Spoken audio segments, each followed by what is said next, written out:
සහෝදරයනි අපි අද දකිනවා මේ ලංකාවේ සහ ලෝකයේ ශීඝ්‍රයෙන්ම ප්‍රසිද්ධියට නැත්නම් ජනප්‍රියටපත් වෙන දහමක් තමයි අපේ කිතුණු දහම. අද ගොඩාක් මිනිසයන් මේ හරි වේගෙන් තම ඉක්මනට මේ කිතුණු දහම වෙත ඇදී එන ස්වරූපයක් අපිට දකින්න තියෙනවා. විශේෂයෙන් ඒකට ප්‍රධාන හේතුව මේ සමාජ මාධ්‍යවල වර්තමානයේ බිහි වෙලා ඉන්නා වූ නොඑක් ආකාරයේ ආගමික ආගම ප්‍රචාරණය කරන ප්‍රවර්ධනය කරන එහෙම නැත්නම් සබාවන් පූජකයන් මේකට හේතුවක්. ඒ නිසා මිනිස්සු දැන් මේකට ආකර්ෂණය වෙලා මොකද්ද මේ කිතුණු දහම මොකද්ද මේ ක්‍රිස්තියානිය කියලා දැනගන්න ආකර්ෂණයක් ඇති වෙලා ජනප්‍රිය වෙලා. හැබැයි මම දකින එක දෙයක් තිබෙනවා කිතුණු දහම කියලා කියන්නේ එහෙම ජනප්‍රිය වෙන ආගමක් නෙවෙයි දහමක් නෙවෙයි. ජනප්‍රිය වෙන්න පුළුවන් ඉගැන්වීම මේක ඇතුලේ නැහැ. කොටින්ම කිව්වොත් කිතුණු දහම කිව්වම මිනිස්සු එකපාරට පිළිගන්න පුළුවන් ඉගැන්වීම මේකේ නැහැ. යේසුස් වහන්සේගේ කාලේ යේසුස් වහන්සේ ඉගැන්වපු ඉගැන්වීම් වලදී බොහොම ස්වල්ප දෙනෙක් උන්වහන්සේව අනුගමනය කරන්න තීරණය. බොහෝ අය උන්වහන්සේගේ පස්සේ හැබැයි උන්වහන්සේ හැමෝටම කිව්වේ යමෙක් මා පස්සේ එන්නට කැමති නම් යමෙක් මාගේ අනුගාමිකයෙක් වෙන්න කැමති නම් කියලා උන්වහන්සේ තමයි ගොඩක් වෙලාවට දේශනා කළේ.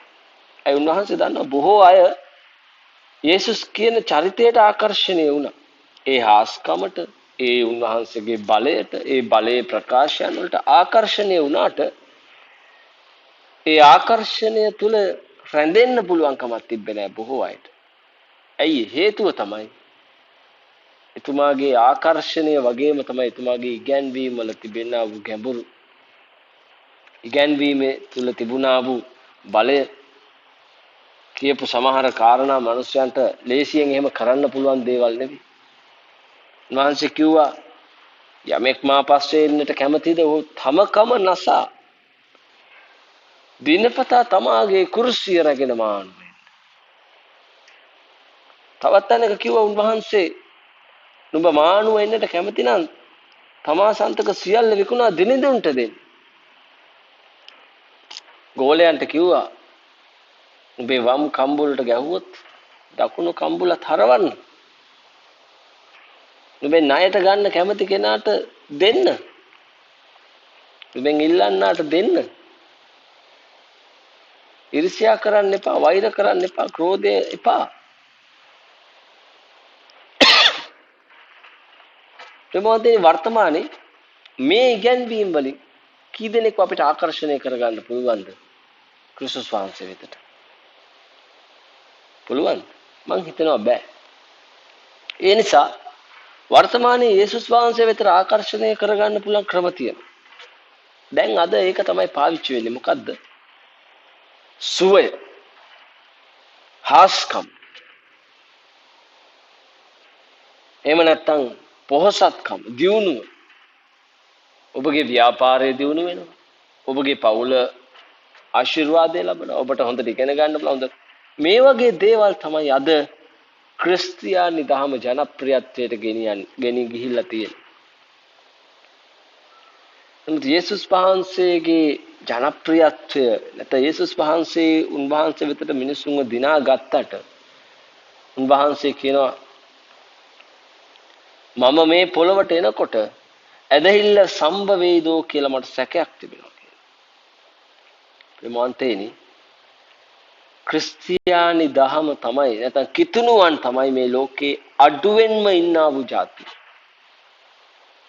මේ ලෝකේ most population religion in world කියලා ගැහුවොත්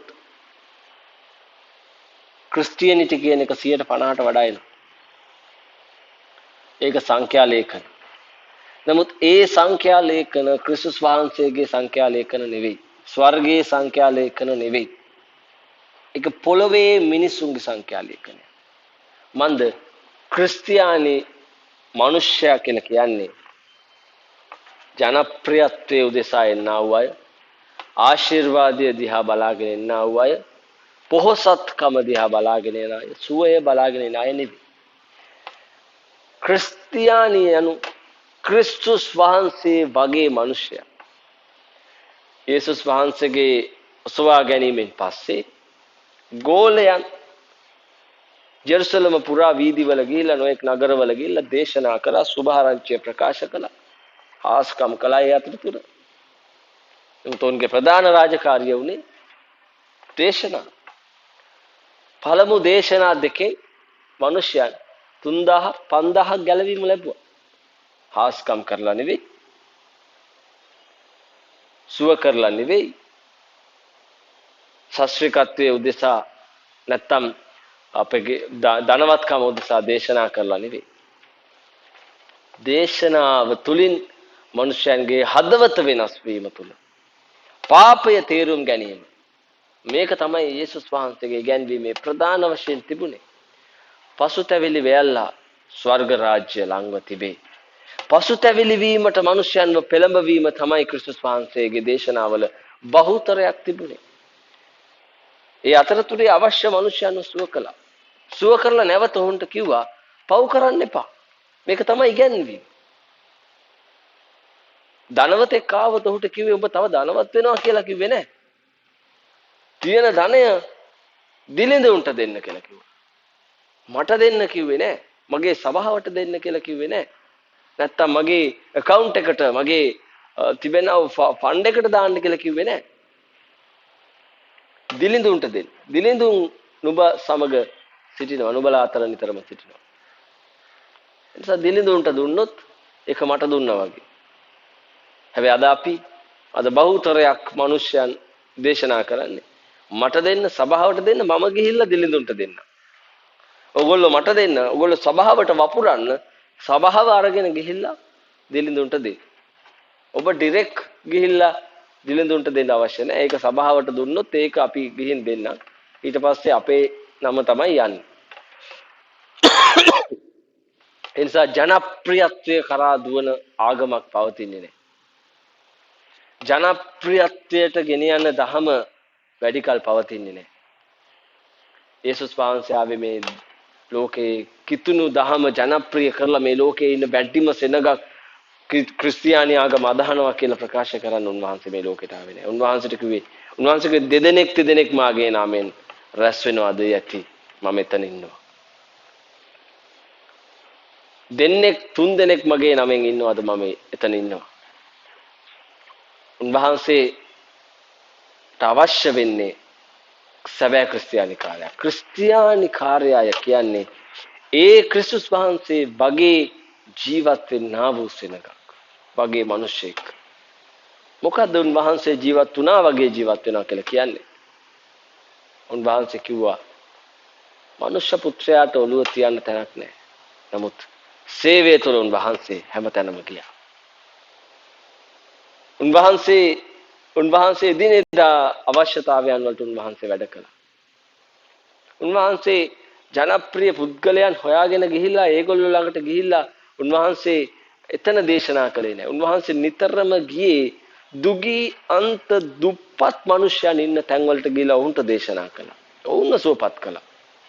ඔවුන් දෙන දේවල් අරගෙන ගෙනල්ලා උන්වහන්සේ පෙට්ටගම් වල පිරෙව්වේ නැහැ. අද මොකද්ද වෙන්නේ? අද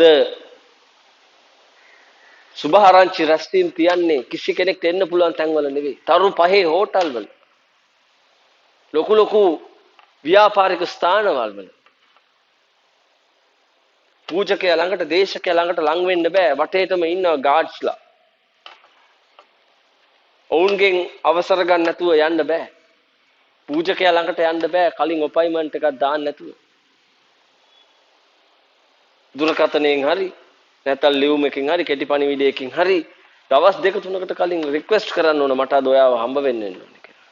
සාමාන්‍ය මිනිස්සුන්ට දැන් ලං වෙන්න බැරි ව්‍යාපාරික ශේෂ්ත්‍රයක් බවට ව්‍යාපාරිකයන් අතට මේ කිතුණු දහමපත් වෙලා තිබෙනවා.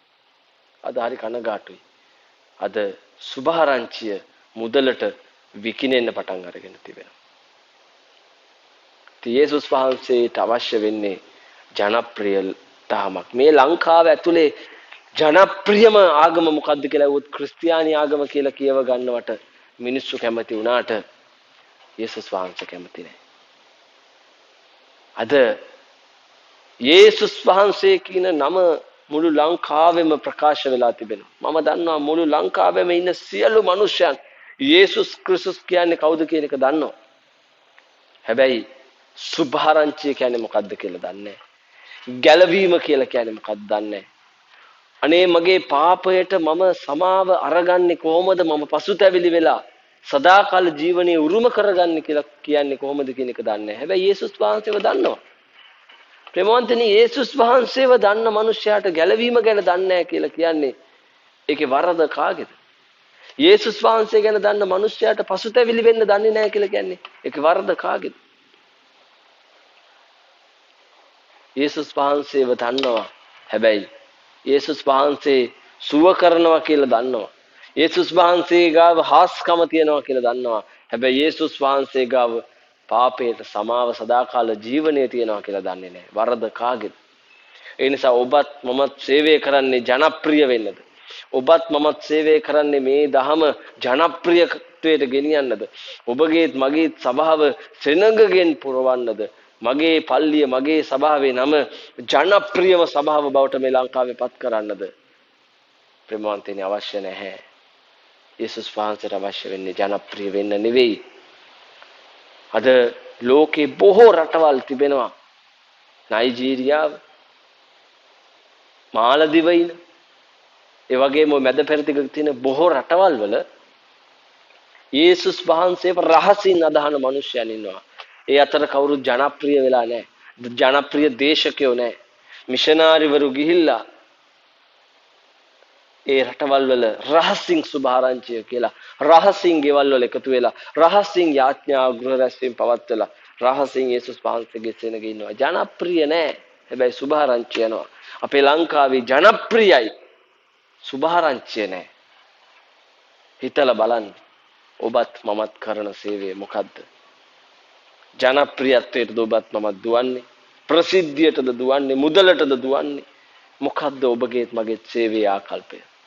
ප්‍රේමවන්තයනි, කල්පනා කරන්න බලන්න.